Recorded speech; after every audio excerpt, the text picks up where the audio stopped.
Good evening, everyone. Thank you so much for joining us this evening. My name is Remy Mendoza, and I'm a senior planner with the City of Sacramento's long-range planning team, and along with Vic Randall, the project manager for the Sacramento 2040 project. We also have several other city staff members with us tonight. From the Community Development Department, we have our planning director, Greg Sandlin, as well as Amy Yang, Sean DeCourcy, Cheryl Hodge, and from Public Works, we have Lucinda Wilcox and Jennifer Venema. And we also have Dana Rapun from the Department of Youth, Parks, and Community Enrichment. We also have members of our consultant team here. Katie DeMeo from AIM Consulting will be our facilitator tonight. And Andrew Hill from Dye and Bhatia, the City of Sacramento's lead consultant on the project, will be giving the presentation. With that, Andrew, I'll go ahead and turn it over to you. So let's move into the project overview now. And Sacramento 2040 is an important citywide project that involves updates to the city's key long-range planning documents. First of all, the general plan. State law mandates that all cities and counties in California adopt a general plan, which serves as the constitution for urban development and preservation in the city. Sacramento's general plan lays out the city's long-term 20-year vision and includes text, diagrams, and maps to communicate how that vision will be implemented. The plan expresses how the community should develop over time, and it specifies locations for various land uses, transportation improvements, new parks and open spaces, and other public infrastructure. It guides urban development within the city limit, both on publicly owned land and privately owned land. And it's used as the basis for land use planning decisions by the Planning and Design Commission and by the City Council. General plans are required by law to include the following elements, which impact the quality of life in the community, everything from land use, circulation, housing, but also conservation, open space, noise, safety, and environmental justice.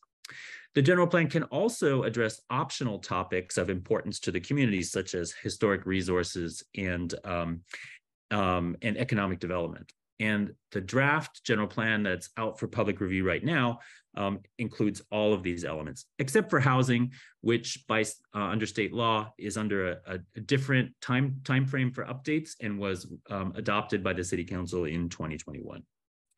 Additionally, the draft 2040 general plan includes specific policies for each of 10 community plan areas that constitute the city, and it addresses 5 special study areas that are outside but adjacent to the city limit.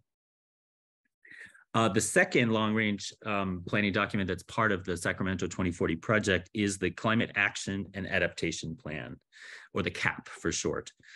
It's an accompanying document that complements the general plan and includes a couple of key components. First, a greenhouse gas inventory that details the sources of GHG emissions in Sacramento. Second, a vulnerability assessment that uses data to analyze and identify projected effects of climate change, with a special consideration on the projected impacts to the most vulnerable members of the community. It also includes measures and actions to reduce greenhouse gas emissions and strategies for adapting to the projected impacts of climate change. Overall, the CAP outlines a path to reach carbon neutrality by 2045. And the third major document that's part of the Sacramento 2040 project is the Master Environmental Impact Report, or MEIR. Under the California Environmental Quality Act, adopting a general plan or a climate action plan requires environmental review. And to satisfy this requirement, the MEIR will be prepared. It will be released for public input early in the fall, and it'll evaluate the potential environmental impacts of both the 2040 general plan and the CAP. When the MEIR is released, there'll be a 45-day public comment period. And then public comment is also welcome when the final EIR is released and when it's before decision makers, including the Planning and Design Commission and the City Council. So why update the plans? Well, today, Sacramento is one of the fastest growing big cities in California, projected to see 77,000 new jobs and demand for 69,000 new homes by 2040.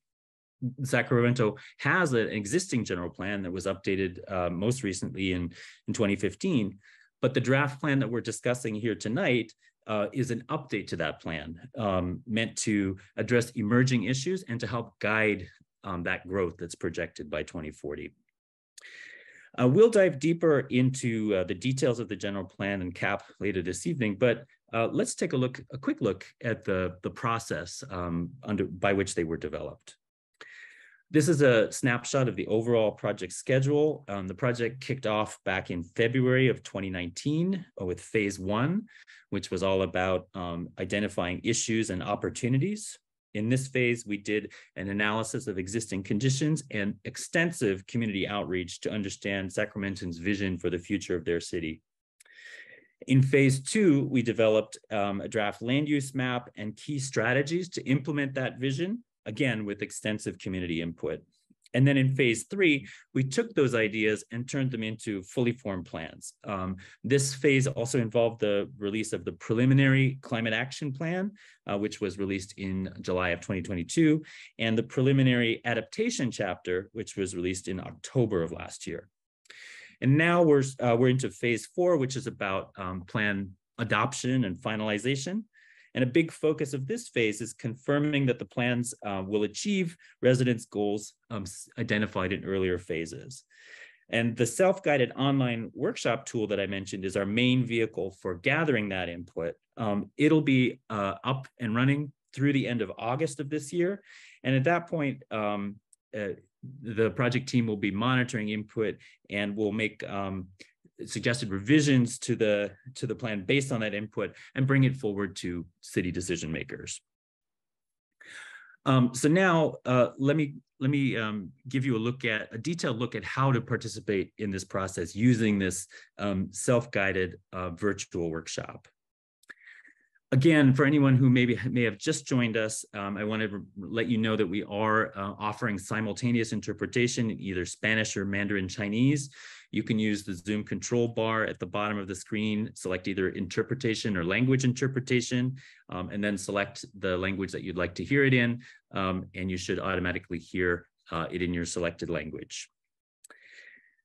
To get started, what you need to do is go to the project homepage, which is sac2040gpu.org.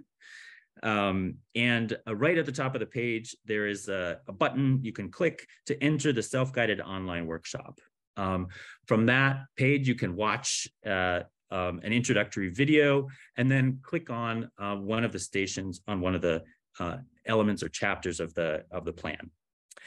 You can go through all of the stations if you like, or you can just select the ones that you want. You can go through in any order. It doesn't matter. You can spend as little as 10 minutes and still provide us with meaningful input, or you could spend a lot more time to really dive into all the details and dig in deep to the maps and the policies that are there. You're welcome to do different stations on different days and at different times. There's no need to do it all at once. It'll be open and available for several months through until the end of August this year. So each of the stations contains 2 or 3 summary boards that describe the overall content, the goals, and the key moves associated with each element or chapter. At the end of each station, there's a space to comment. And each station is also available in Spanish and Chinese. Each station also provides a link to the full element or chapter. If you want to dig in really deep to the details of the plans, you can click on this link and read the full plan and comment there. I'll walk you through how to do that in just a moment. Unfortunately, though, the plans are only available, the full text of the plans are only available in English and not in Spanish or Chinese. So let's see how it works. I'm going to switch over to the project website and just walk you through the steps here. So this is SAC2040gpu.org, and right at the top of the screen, there's a button to enter the online workshop. You click on that, and the online self-guided workshop page opens up. You can click here to watch a video, overall orientation to the project and to the online workshop. And then you can see the stations here. I'm going to jump to station 5, for example, and show you how that works. Oops, you can click on that and it'll open in a full page. You can see I'm here on station 5. If you want to view this station in either Spanish or Chinese, you can click on these icons. There's also written instructions on how to use things at the top. Scrolling down, you can zoom in using those icons or zoom out to make the plan, make the content of the board bigger or smaller. And then when I'm ready, I can click here to share my input. And you just type your answer in there and click submit. If you want to see the whole of this particular element, you can click here and a different window will open, the same instructions at the top, and you can scroll through the whole of the document, reading the full text. And so as you scroll through here, there's an icon at the top to leave a comment. You can click here and somebody has already made comments here. You can see, but the comment window will open and you can type your name, your email, and your comment, and then press agree. Your comments will also be available to other people so they can see, you can see what other people have written, and you can comment on each other's comments as well. So participating through this platform will hopefully be easy and intuitive. If you have any difficulties, please reach out to the project team by email at any time. And one of our at the end of the presentation, we have the project email that you can email to, and one of our facilitators will drop that email into the chat box now. Participating, I'm going to go back to the presentation again and say participating on your phone is also possible. It'll be very similar with the same buttons and the same functionality. You can see here the same language, you can zoom in on content, and that's similar to the screen I just showed. Again, the virtual workshop will be up and available for comment through the end of August of this year. Of course, we encourage comments early as well as often. So don't wait until the end of August. Let us know your thoughts now. And those will all be summarized and presented to decision makers at adoption hearings at the end of the year. So let me pause now and take a short break and see if anyone has questions on how to use the tool. You can type your questions directly in the Zoom box, and our facilitators will aggregate the questions, and I think we'll take about 10 minutes here to focus on these questions, and then I'll move into the next part of the presentation, and we'll have ample time for Q&A at the end on other topics. Wonderful. Thank you so much, Andrew. That was super helpful. It looks like we just have 2 questions in the chat box for now. The first is, are the comments anonymous or do you have to log in? That is a good question. I believe that we're asking people to provide their name and their email. And it's a question of rules of civility. So we're holding people accountable for what they're saying. We do want you to sign up, and it just makes for a more civil discourse. I believe that they can post their comment to be anonymous, but they do have to log in to kind of sign in for it. The second question we have is, what is the difference between an MEIR and a draft EIR? That's a great question. So the master EIR is a type of EIR, like a programmatic EIR or a project level EIR. And all of those types of EIRs, master or programmatic or project level, all of them have a draft EIR and a final EIR. So the master EIR will have a master draft EIR and a master final EIR. A master EIR is used in cases where, for a long-range plan that has multiple parts like this. Programmatic EIRs are often used for plans as well, and project-level EIRs are used for a specific development on a specific site. I hope that answers it. Awesome. Thank you so much. So we got a question from Lisa. So Lisa has noticed that there are 9 stations. Absolutely. Do any of them refer back to the previous station? She's thinking that she might be moving through them in order, but may want to modify a comment from a prior station based on new information. I know that you can propel yourself forward. I'm not sure if we can go back. That's interesting. I think there should be in Conveo a way to go back to the landing page, and that would be the easiest way. So because you can do these stations in any order that you like. If the environmental justice element speaks to you first and you want to start there, I believe that's station number 6, and then you can go back to the landing page and move on to mobility or back to land use and placemaking. You can do them in any order, but I think the key is to go back to that landing page to navigate to where you want to go next. I believe that bar sits right at the top of the page. So no matter what station that you're on, the top of the page can bring you back to that home station. All right, we just got another question in from Susan. She came in a little bit late, so it might have been covered, but what's the relationship to the GPU and the CAP plan and the MEIR to both? Got it. Good question. So the project has 3 components: the general plan update, the climate action and adaptation plan, and the master EIR. So all those together are called Sacramento 2040. And the master EIR is looking at the environmental impacts of implementing both the general plan and the CAP. Got it. Great. So I'm going to pause here just for a couple of seconds in case there's any other questions that come through about just kind of the piece of the program that we just went over. We're going to go through the next phase. And again, we have a longer time at the end for a question and answer session. So feel free to use our chat box, but I think you're going to be good to continue on, Andrew. And then again, we'll see you back for the question and answer session at the end. Yeah. Okay, great. And again, if questions come up at the end of this presentation, there is a general email. You can always email your questions there, and one of the project team members will get back to you on how to use the tool. I think it's pretty intuitive. I see that people are already starting to leave comments in the document, which is great. But I'm going to move on now to the next portion of the presentation, which is really going to focus on how the plan works. So as a reminder, at the end of this presentation, we're going to open it up for wider Q&A. So save your questions till then.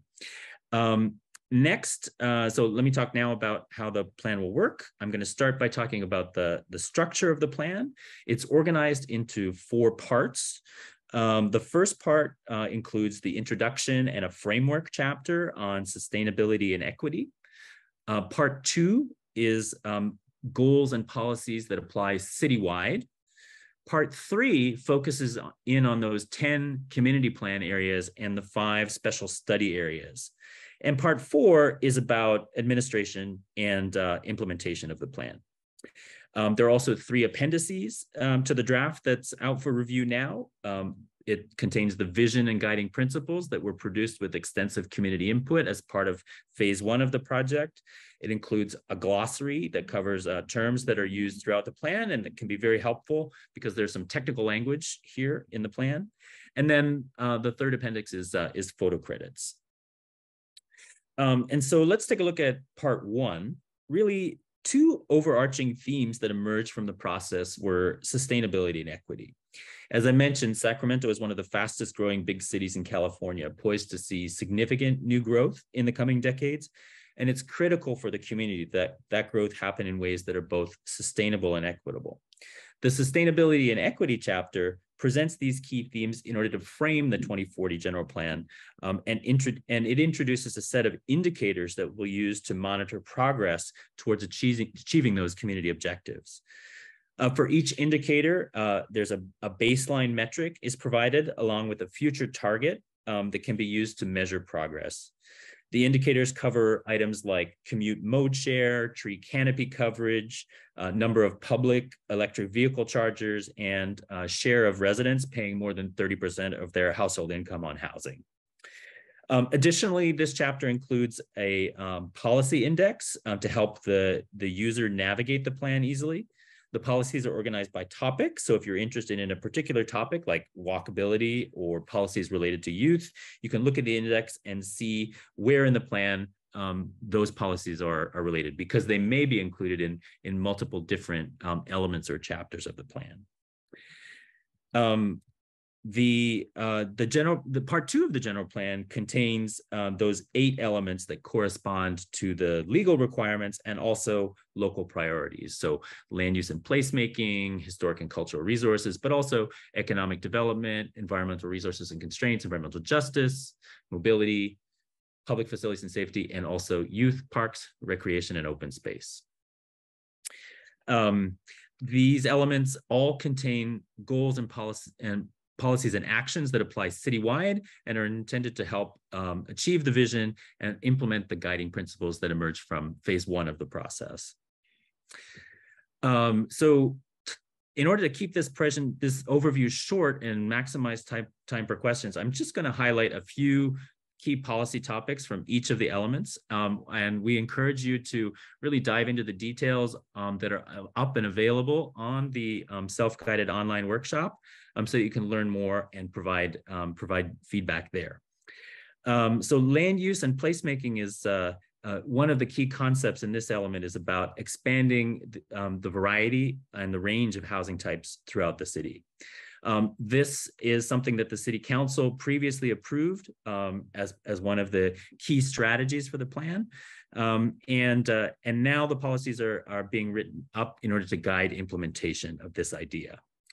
Some other important ideas in the land use and placemaking element include prohibiting new gas stations in certain areas and limiting expansions unless level 3 electric vehicle charging stations are provided, and also prohibiting new drive-through restaurants within a quarter mile of high-frequency transit stops. The land use and placemaking element also includes the land use diagram and the maximum floor area ratio maps that together determine the uses and the intensity of development that can be built on any given parcel in Sacramento. You can see on the land use diagram on the left that most of the city is yellow, which indicates neighborhood uses. Neighborhood mostly allows for housing and some limited neighborhood-oriented services or public uses. Downtown, along the corridors, you see a lot of pinkish red, which is residential mixed use, which allows for a mix of housing, commercial, retail, public, and office uses. Similarly, on the maximum floor area ratio, which controls the amount of square footage per building, area on land that can be produced on any parcel, you see the lowest value shown in yellow in the neighborhoods throughout the city, with the darker reds corresponding to higher allowed FARs, particularly concentrated along corridors and in the central city. So it's important to note that 92% of the projected growth in Sacramento over the next 20 years is anticipated to be built in opportunity areas like the central city and those key commercial corridors near transit. Infill development in the centers and corridors is really going to support more frequent, reliable transit. A focus of the environmental resources and constraints policies and actions is on evaluating exposure to toxic air contaminants and installing heat-reducing public amenities to help people adapt to more severe heat events that are expected from climate change. Environmental justice policies and actions provide direction on a range of key topics, but including developing neighborhood level resilience plans, prioritizing infrastructure investments to address inequities, increasing representation from underrepresented communities on city boards, commissions, and at city-sponsored events and activities, and improving healthy food access. The mobility element focuses on equitable, sustainable, and safe mobility. An important focus of its policies is on promoting walking, bicycling, and transit over automobile use, and coordinating land use and mobility to support frequent, reliable transit.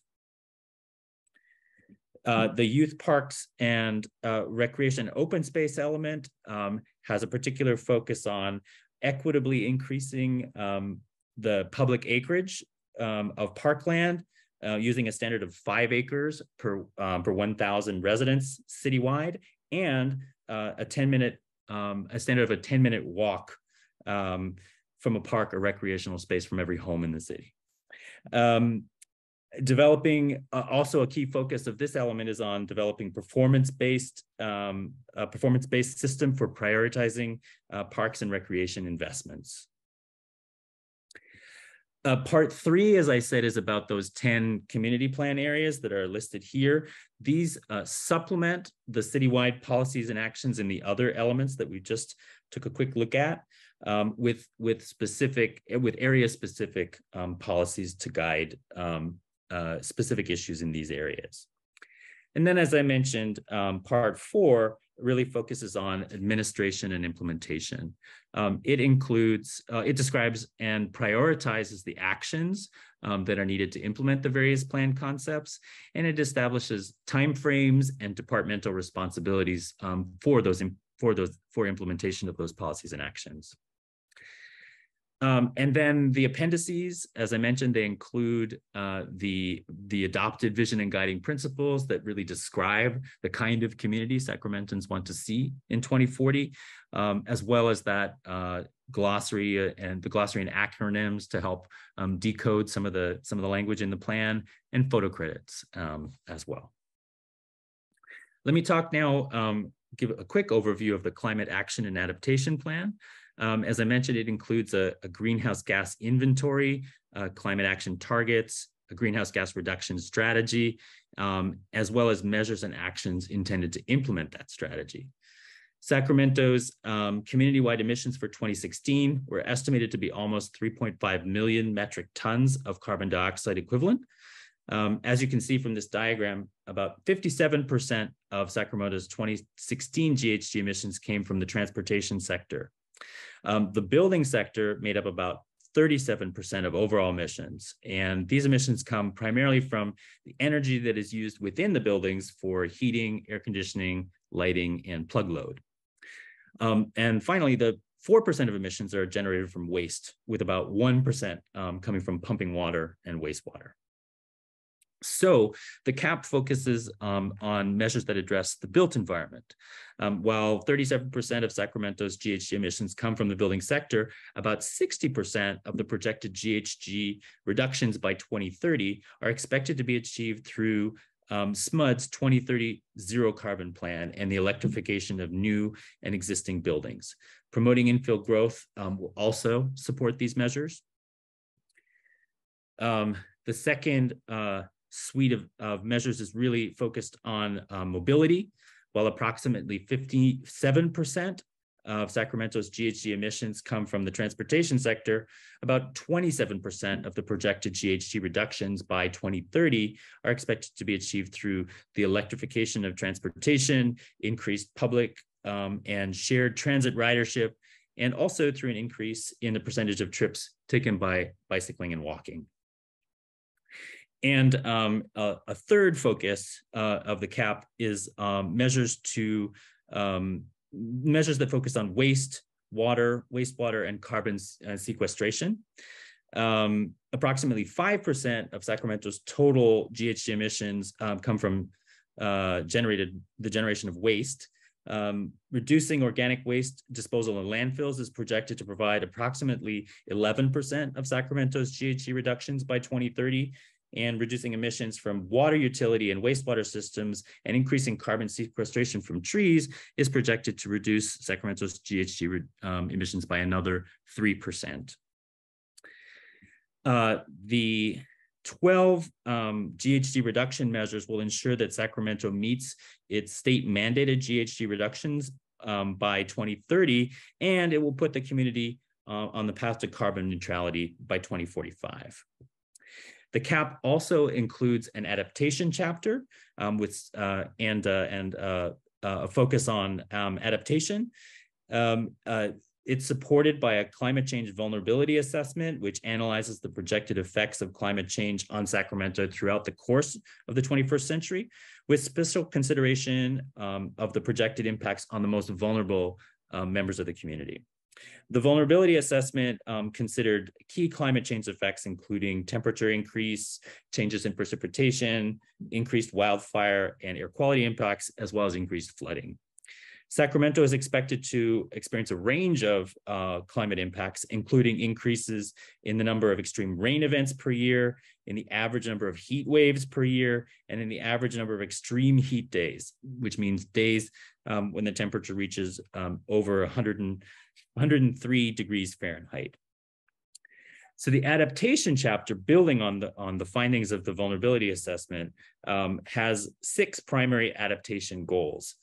Implementation of these goals is supported by a suite of policies and actions that are identified both in the general plan, but also in the local hazard mitigation plan, as well as specific policies in the CAP. The adaptation goals are listed here. They focus on strengthening city government capacity, on creating built environments that reduce exposure to extreme heat, reducing the risk of damage to life, infrastructure, and property due to flooding, increasing awareness of and expanding community resources to address adverse health effects of air pollution, increasing community resilience to climate change, and enhancing water supply, diversification, and also prioritizing water use efficiency.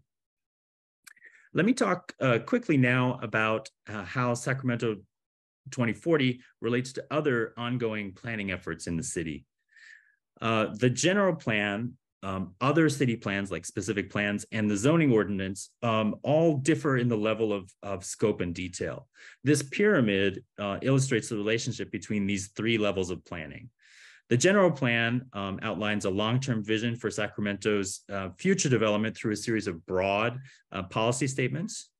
Other city plans and zoning ordinance then implement those broad general plan policies through more area-specific policies, implementation measures, and more detailed development regulations and standards.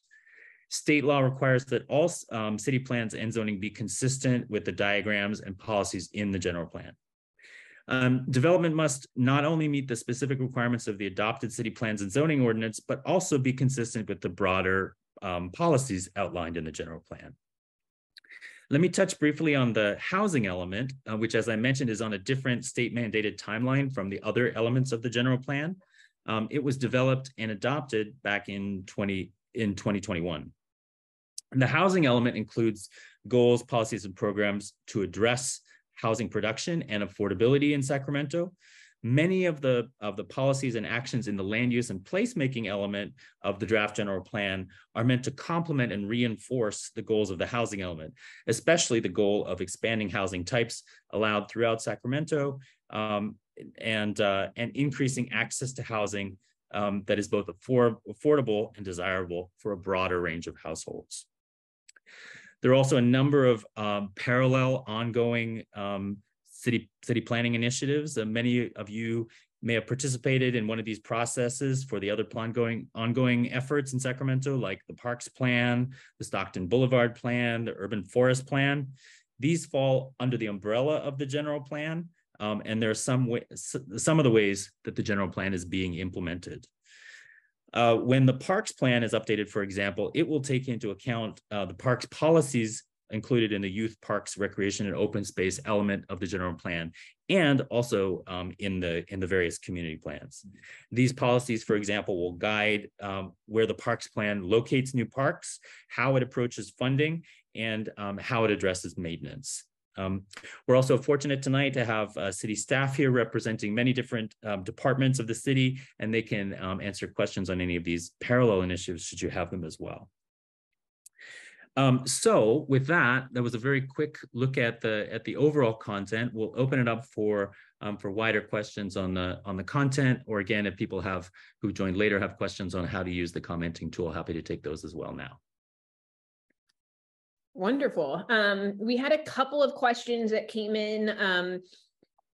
First is there other modes than online for people to comment who aren't comfortable with computers? So I know that we have set up the email address. I put in the chat box that I know that the full plan is available at, I believe, the community engagement, the community development department. But is the best way for people to email you comments? Yes, I mean, yes, and I see Remy's popped up, and that's great. There will be multiple avenues for collecting input. I'll speak to them, and then I'll let Remy speak to maybe some of the details. As we say, we expect a lot of people to be commenting, and the easiest thing would be to channel everything through the online self-guided workshop. And so that's why it's been set up as the primary tool. We hope that it's easy to use from your phone, from your laptop, from your tablet. But sending a good old-fashioned email to the email address that we'll show at the end of the presentation also works just as well. And then additionally, there'll be a variety of presentations in public forums before city boards and commissions. And so if people don't feel comfortable even sending an email or commenting electronically, you can show up in person and submit make your comments orally. You can also submit a good old-fashioned letter. We'll have address available as well that you can send it into. And then Remy, I know city staff is also planning to collaborate with various community groups and provide opportunities for people to participate in person in their neighborhoods at events going on around town over the course of the summer as well. Do you want to maybe provide some flavor on that? Sure. Yeah, thanks, Andrew. We are collaborating with various community-based organizations, nonprofits, to help get the word out about the public review period and let folks know how they can comment on the draft general plan and climate action adaptation plan.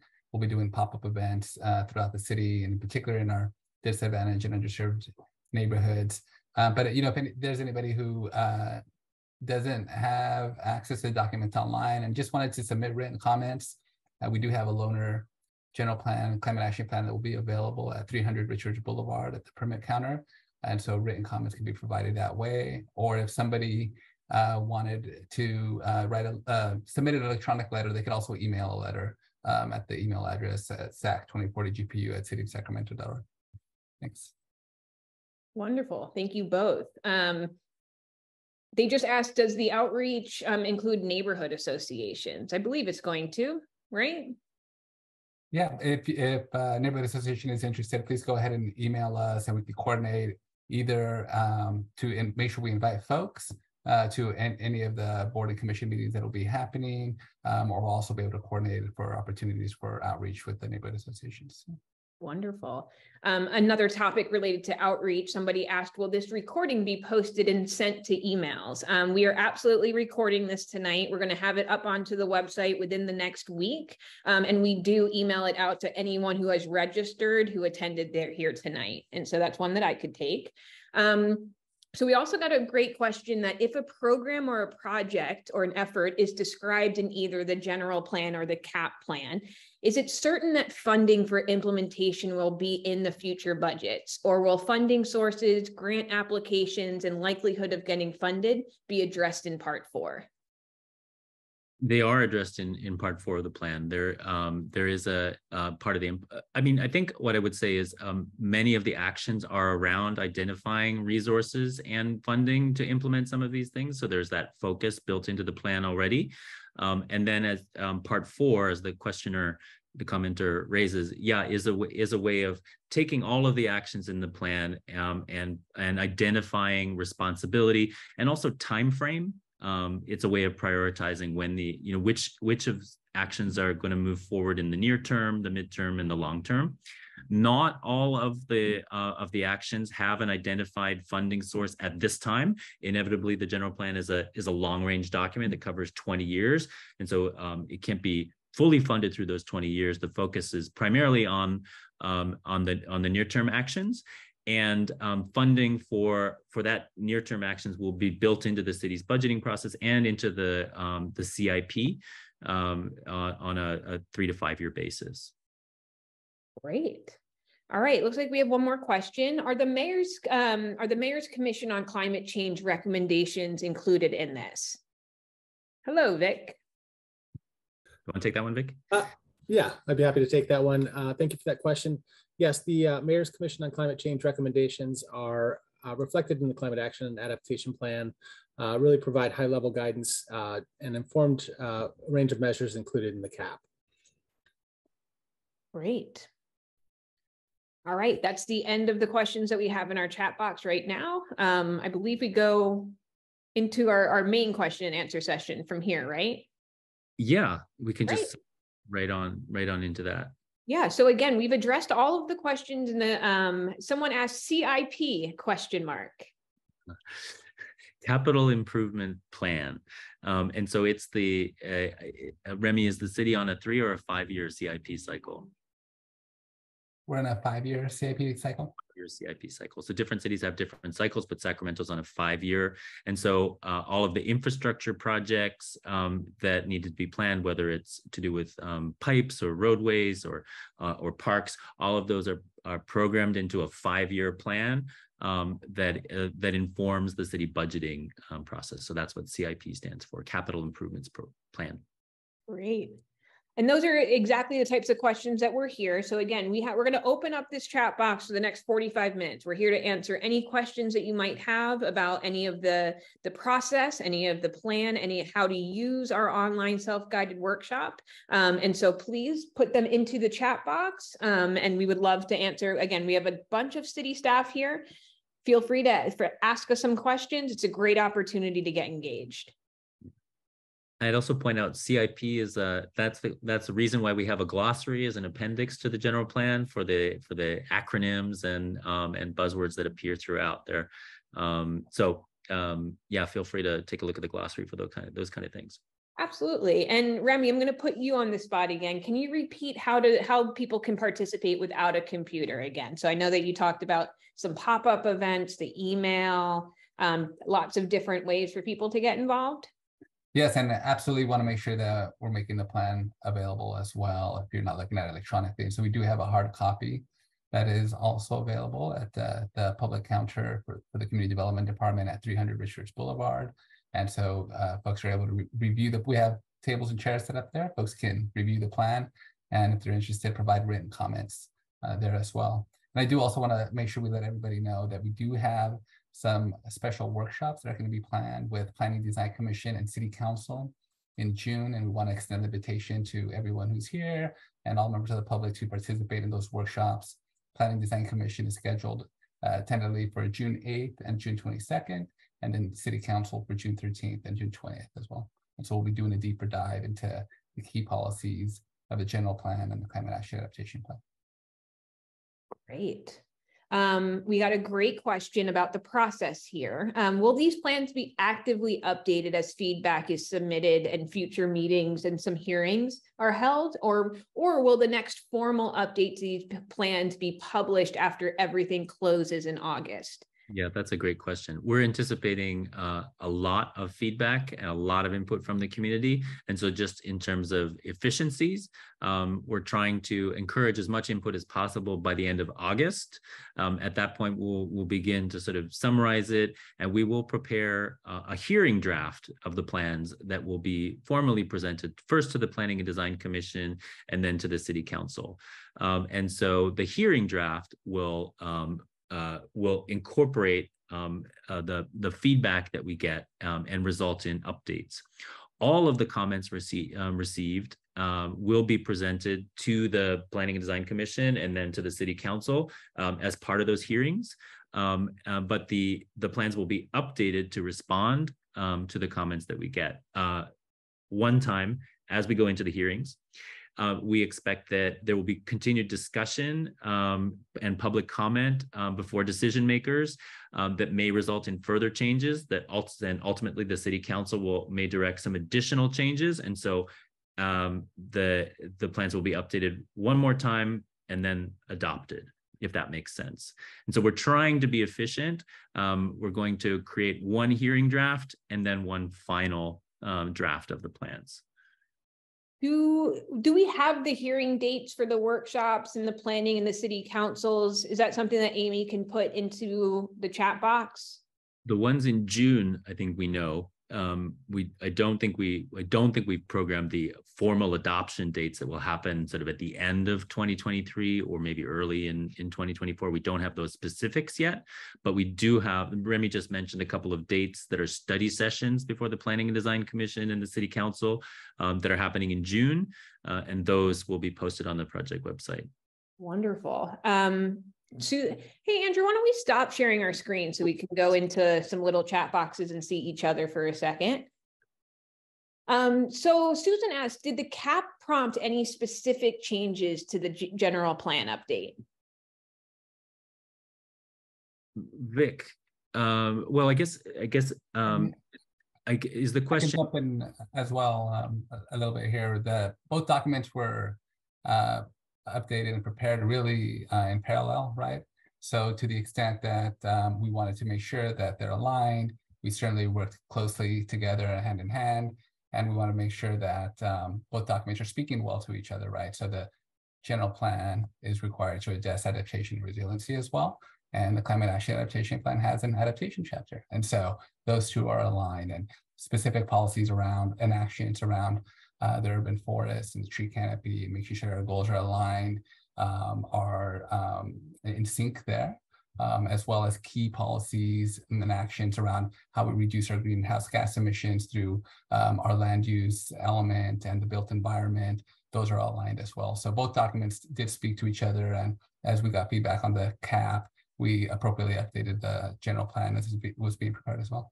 Yeah, I think it's important to remember that we're calling this project Sacramento 2040, and it has those various components. And so really from the beginning, we saw them as integrated. And so the outreach focused on both the CAP and the general plan. The background modeling that was done, for example, the VMT modeling, or as Remy mentioned, the vulnerability assessment, is background information and analysis that was done to inform both of the documents. And it really linked right from the beginning. Great. And I would just add, in particular, you may want to look, so for overlap between the two documents, you may want to focus in on the general plan in the environmental resources and constraints, public facilities and services, and the environmental justice elements. And then I also did want to follow up just to note that the upcoming council and commission meeting dates are already up on the project website. So those are posted at this point. Great. Someone asked, how do you set up a community meeting or for some of the project team to come out and talk to you? And again, you can email us directly in the email or reach out to us and we can come out and make a presentation or connect with you all about the plan. And Amy just put the email back into the chat box here.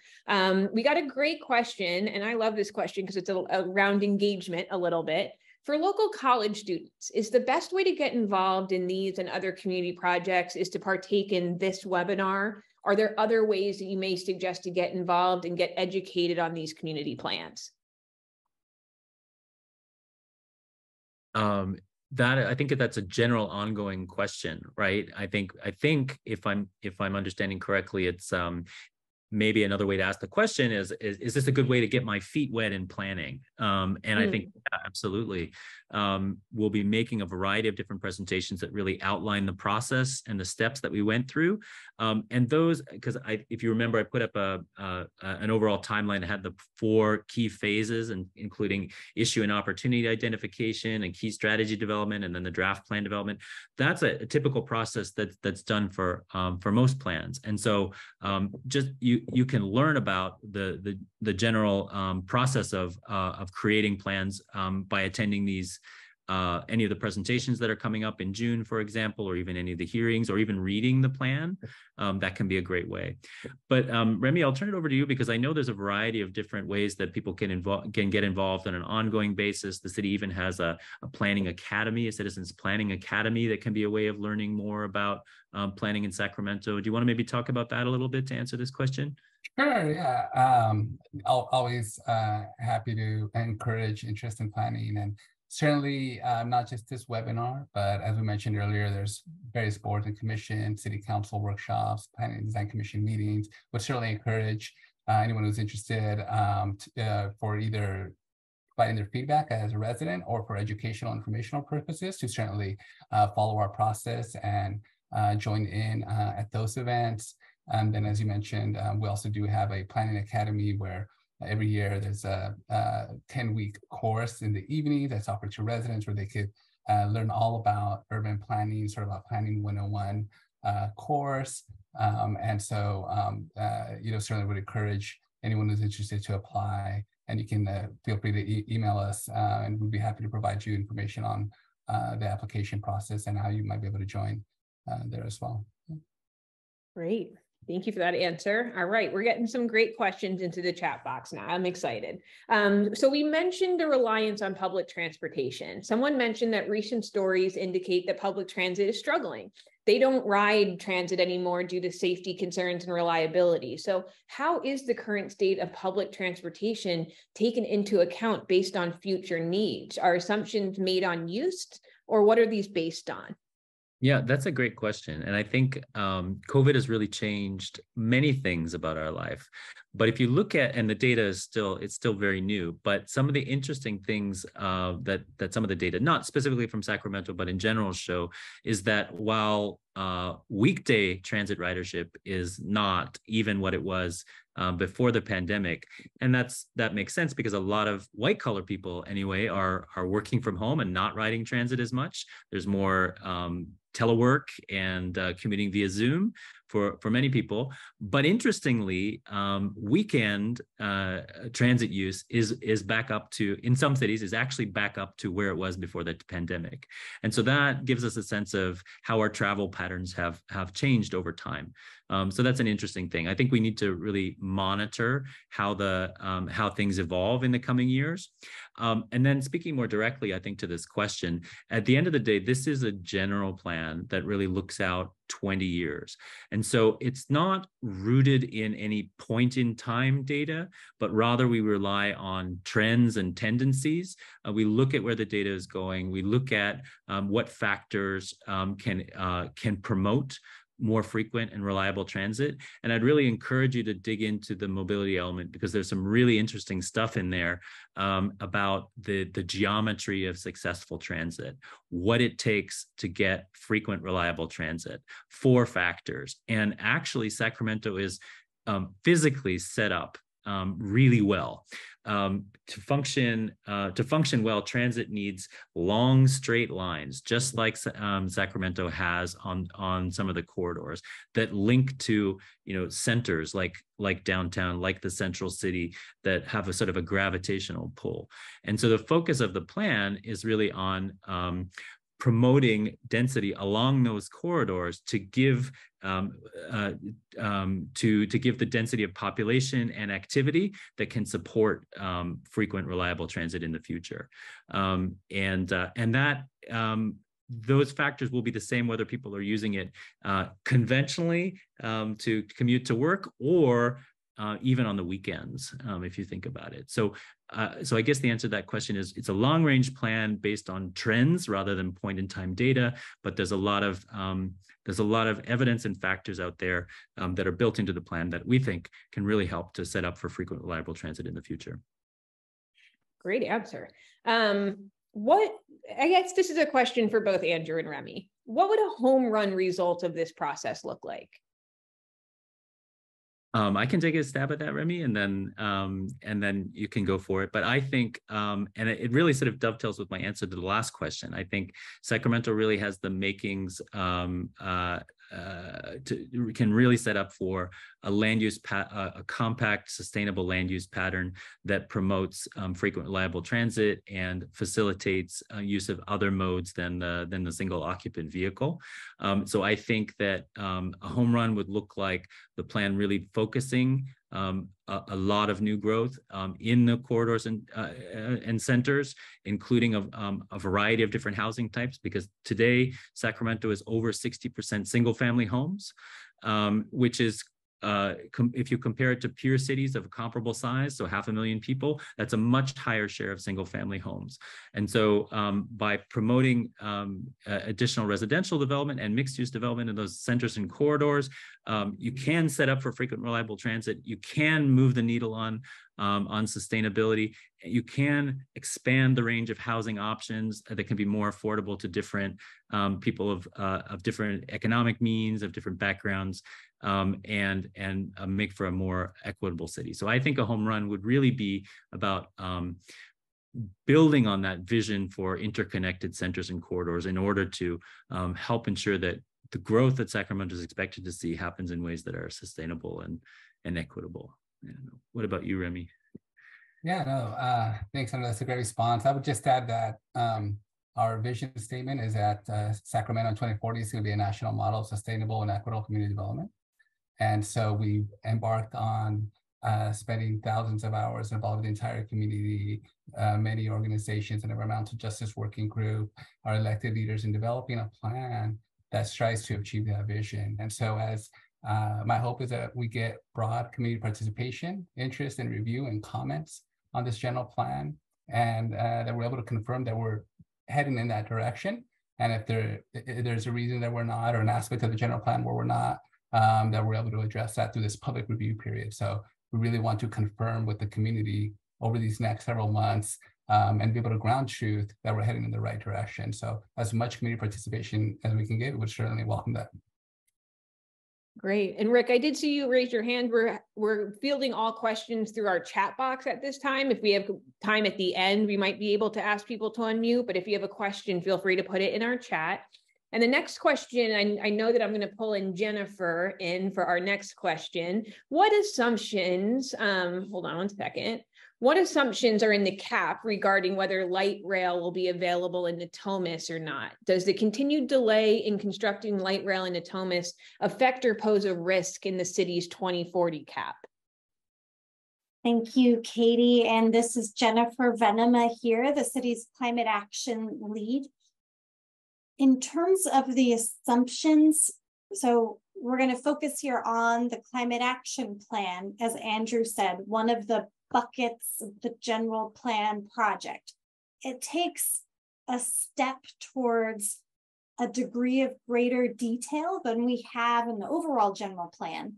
And specifically to develop these reduction measures and calculations of how different strategies help us achieve our goals, we did look at the impact of different strategies as it relates to whether or not Natomas light rail extension was specifically included. I'm going to give you at this time an inconclusive, I think it's assumed, but it is not distinctly itemized. And part of this is because when we look at transportation, we are relying on SACOG's model, which also is built on land use assumptions and an overall portfolio of projects.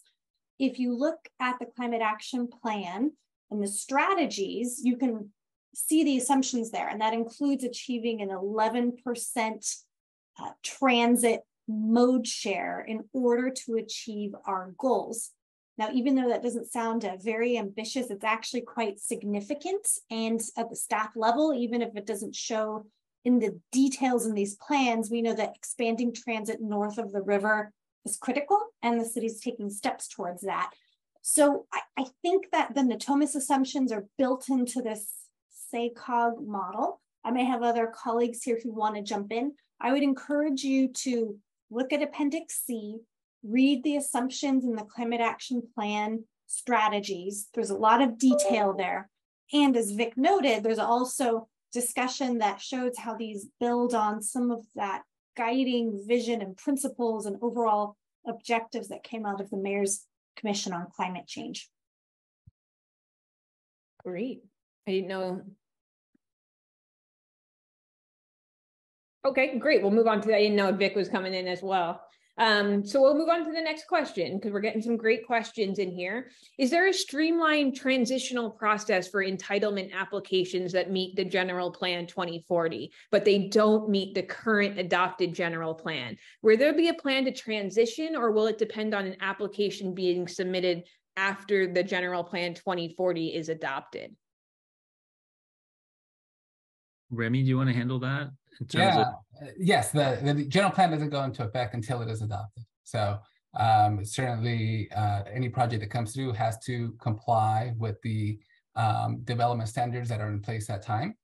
But to the extent that, one of the reasons we want to get this general plan out early and we want to make sure we provide plenty of education information to the development community so that there is an awareness of what new development standards are coming forward and when we anticipate them to be coming forward. So at this point, it's in early 2024.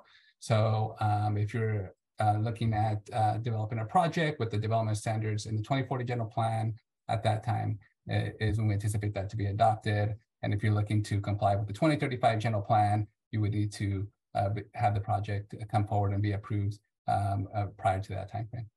Got it. Rick was trying to raise his hand to ask a very important question. His question is it possible to have things like brunch and dinner cruises on a paddle wheeler in the Sacramento River? I think it may be possible to do that already, and I am not remembering if we have any specific policies around that, but certainly it does feed into an economic development strategy of providing. We have economic development policies around tourism, and that certainly relates to that. And so I think the general plan. Great comment. Yeah. I would love that. Absolutely. Yeah. Let's dive back into the CAP. Does the GPU or the CAP include specific actions beyond surveying existence conditions for, say, an area is impacted by toxic air contaminants? Let me ask this again. Does the GPU or the CAP include specific actions beyond surveying existing conditions for areas impacted by toxic air contaminants, or B, areas changed to be more resilient? Yeah, that is a great question. There's actually a pretty robust suite of policies and actions around not only monitoring localized air quality impacts, but also developing a suite of actions to address them.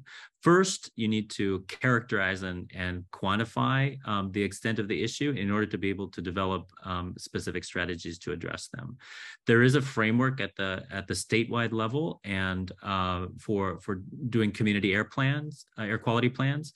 And the Sacramento area was one of the early beneficiaries of state grants to do that kind of planning. But the general plan doesn't anticipate that we will wait for future state grants to be available before proceeding.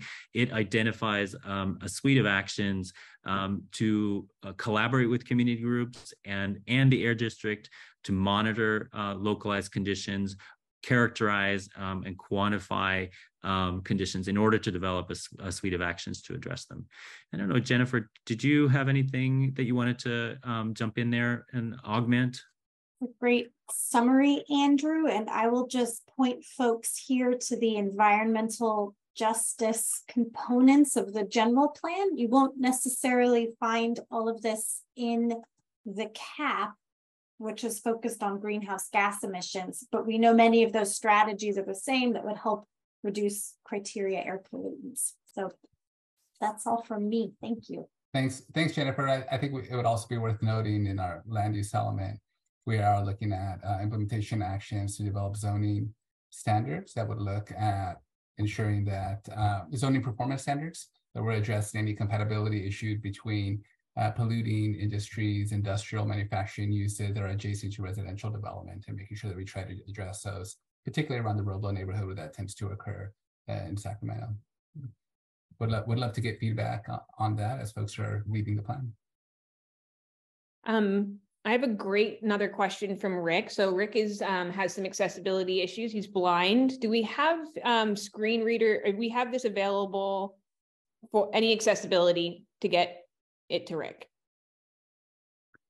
That's interesting. I think all of the documents are set up. The PDF documents are set up to be accessible, but we should look into that and provide a more specific response. Absolutely. Great. So the next question is, it seems like the floor area ratio around some high frequency transit stops is still quite low, which contradicts this discussion a little bit. How is this FAR around the high frequency transit determined? And is there an opportunity to set a minimum FAR within the radius of a high frequency transit? That is a really interesting question. So the process for identifying the maximum base floor area ratio was based on a variety of different factors, including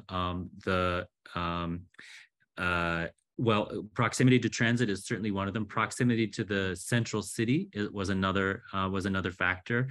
The extent of existing development and the potential for future development. So in combination of all those factors, the maximum base floor area ratio was established.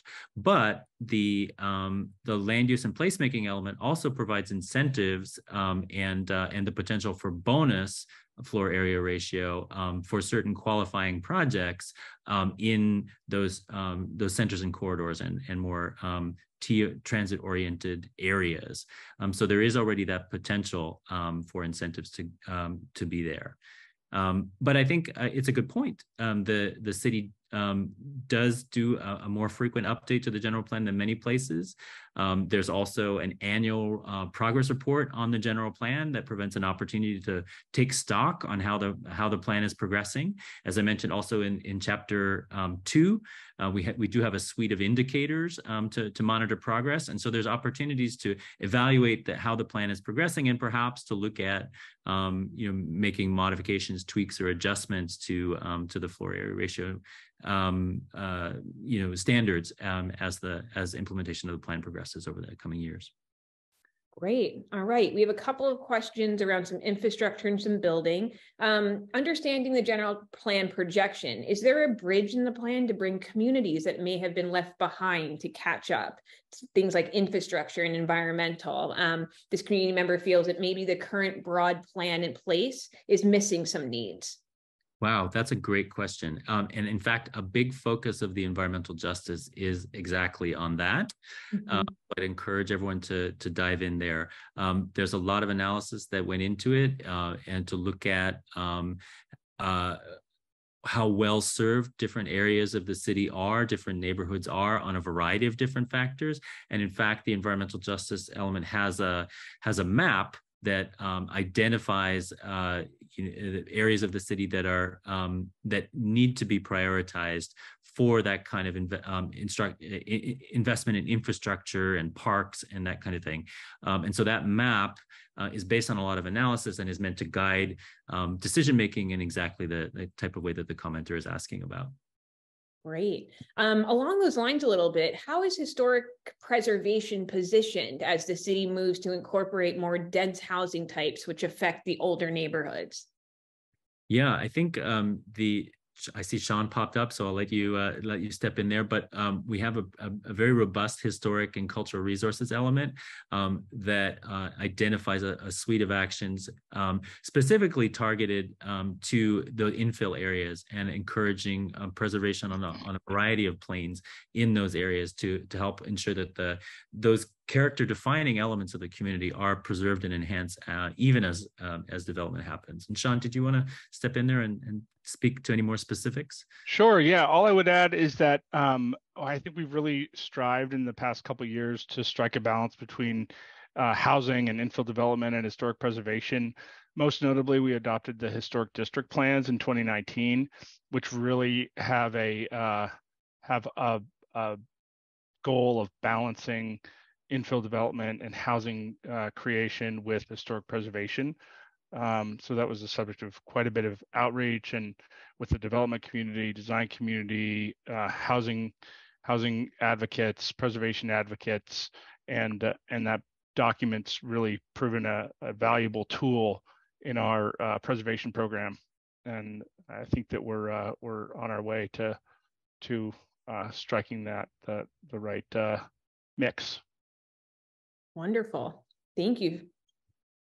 All right. Ralph has a question. Does the city have car parking requirements, maximum or minimums for development? Minimums, Remy, I'll let you speak to that because there's a TOD ordinance that happened in front of the general plan that has made some decisions about minimum parking in transit-oriented areas. Do you want to speak to that? Well, one unique aspect as well of some of the work that's currently underway is that we are looking at updating our parking minimums and maximums. So that is something that is currently being studied. And I know Vic and his team is actually leading that effort. So maybe I don't know, Vic, if you want to provide a little bit more information on that. Yeah, I would just say, so there's a range of direction that I'll defer to Remy and Andrew to talk through in the general plan. But we are also starting a more focused process looking at parking requirements citywide. So we'll be rolling that process out while the general plan is still out for public review, but that process will not be closed until next year. So we'll be able to be informed by the community's input on the general plan. But this is actually a great opportunity to sort of, again, explain how the general plan works, because the general plan is that overarching long range 20-year vision document. And so the mobility element does have policies around progressive parking strategy that provides a framework for doing the kind of implementing work that Vic is talking about. So the general plan sets the tone, and then through a variety of different parallel initiatives, those policies, those overarching objectives of the general plan are implemented over the course of many years. Wonderful. All right. Again, I encourage anyone, we have about 15 minutes left. So if you have any other questions, feel free to put them into the chat box. We're done with questions right now, but we got a really great comment from Jeff. Jeff thinks that a lower cost solution for class 1 or off-street bike paths will be to build along many of the city's creeks or channels. He thinks it will help a lot with connectivity and help bicycle riders be separated from car traffic. Loved that comment. Wanted to make sure that everybody heard it. So again, I'm going to keep this chat box open. The project team is here to answer any more questions. As you can see, we have city staff that are popping in to help. So again, this is a great opportunity if you have any other questions, but if not, again, we can maybe talk about some of the next steps and maybe one of the next couple webinars would be. I have a couple of slides on that. So yeah, why don't we bring it up in case, you know, we can still keep the chat box open. So again, if anything comes in through the chat, but before you all sign up, I want you all to know that let your neighbors and your friends know that we'll be having 2 more of these webinars in June so that they can stay involved in the process. Yeah. Right. And so just in terms of a wrap up, now that the plan is drafted, the environmental analysis is going to get underway. And that, as I mentioned, the master EIR will be released in a few months in the fall. We'll be sending out notifications to let you know when that is on the street. The self-guided workshop, as I mentioned, will remain up through the end of August, and we encourage you to use that as the main channel for submitting comments. But of course, there's other avenues for providing comment, as Remy has mentioned. And then once the workshop closes at the end of August, we'll go through and we'll thoroughly review and analyze all the community input we've received and make revisions to the plan based on the outcomes of that outreach. And those revisions will be reflected in a hearing draft of the plan that goes to first the Planning and Design Commission and then to the City Council. So that's the sort of plan through to the end of the year. But I wanted to thank everyone for these thoughtful questions, and thank you for joining us. Thanks for your interest in the project. Hope that you'll find the tool interesting and fun to use. Please talk to your friends and neighbors and encourage them to submit a comment one way or the other. All input is good input, and we look forward to hearing from you.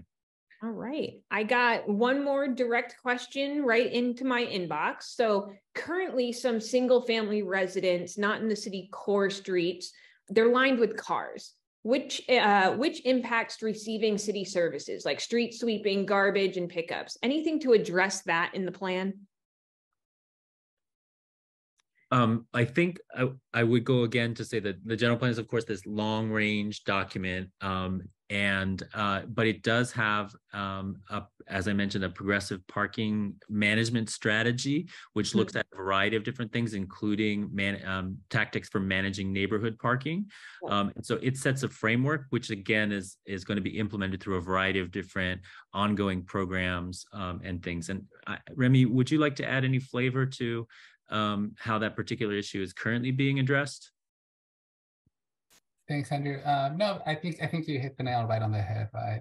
In terms of how the general plan sets a framework, but certainly we do acknowledge that as we're growing as a city, we're looking at 69,000 new housing units in the city of Sacramento. We're going to become we're planning to have a compact growth pattern, and we're going to be building upwards. That there is going to be a more dense environment, and as we develop more housing, you are probably going to have more cars. So we certainly will be looking at working closely with our parking division and, doing outreach at the community and finding creative ways to be able to make sure that we strike that balance with having a livable city and a livable community where we're able to grow and still be able to make sure that everybody is getting access to all the city services. Absolutely. And again, we have put in the chat box the registration links for both the June 6th webinar that's going to be happening at 10 in the morning, as well as the June 29th webinar. It's going to be another evening 5:30 webinar. So you can feel free to grab those links in the chat box, as well as they're on the website as well. And again, we're going to stay on the line here in case there's any other questions, but much like our project team has said, we just want to say thank you for joining us. Thank you for being part of this process. It's been a long journey, as Andrew has said, and we have been enjoying getting all of the feedback through all of the variety of channels.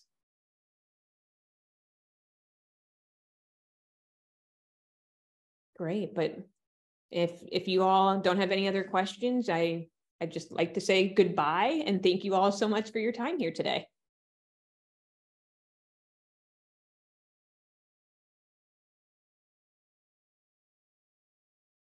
And Katie, are we going to put this presentation on the website? We are. So yeah, so that's a great question. So we're gonna write a little meeting summary of kind of what we had here tonight. We're gonna have the presentation as well as a video recording on the website. So the recording should hit first, and then the presentation followed by the entire meeting summary. But it should be very similar content for the next two webinars as well. But there'll definitely be a way for people to share the contents of what they saw here tonight. Great. All right, and we'll just stay on here just in case if anyone else comes on or has any other questions.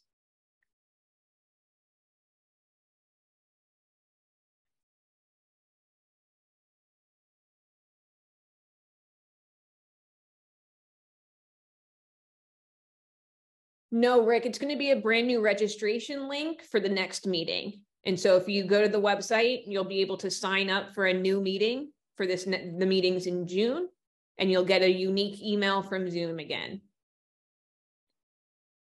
Ralph asks, what are the current parking requirements, maximum or minimums? Do we know that?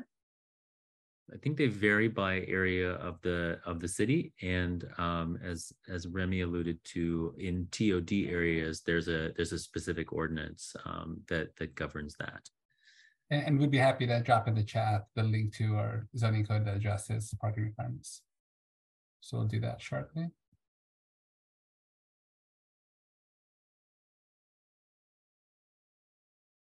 Absolutely, Rick. The website is what you see on the screen here. I'm also going to put 2040.gp, put it in the chat. So here on the website, the main city's website is your guide for everything. That's where you can get into our self-guided workshop. That's where you can sign up for the new webinars, as well as be able to see the full plan as well.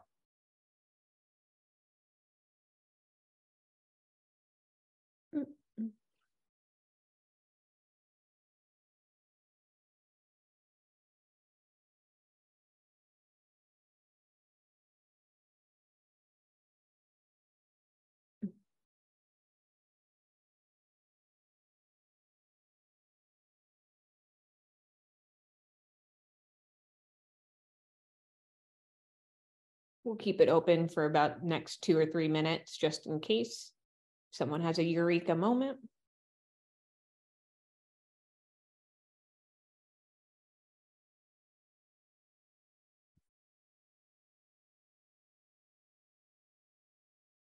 Oh, got another question. Did the city consider making the Horizon 2045 to sync with the state's net zero goal and building 3 decades of projects to achieve the goal? Yeah, that's an interesting question. We actually chose 2040 because it syncs with the regional transportation plan, and it makes it easier to track the modeling when the population and employment projections are synced for the city and for the regional transportation plan. So that's where 2040 came from. But the CAP is very conscious of the 2030 and the 2045 statewide GHG reduction targets, and so it's accounted for as well. See, we keep it open. You might have another question.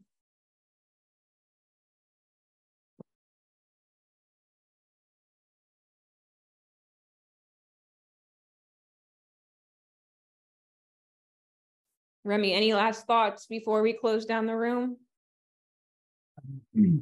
Just want to thank everyone for spending the evening with us. We really appreciate your thoughtful questions and the conversation that we had. It's been a multi-year effort to get to where we are today. So we're really excited to be able to release the draft general plan and the draft cap for public review. And we're looking forward to making it available for review and comment, and being able to review everybody's comment and then have a community-wide conversation as we bring the plan forward on how to address that feedback and have a successful general plan and cap that can be adopted by council. Great. Well, and again, thank you, Remy and Andrew, for all of your facilitation and hosting tonight. This was a fantastic webinar. We really look forward to seeing everyone again for our next 2 webinars. If you have any questions, feel free to reach out to us via the email or on the project website. So with that, we're going to close down this room. And I just wanted to say thank you all for joining us for our first GPU webinar.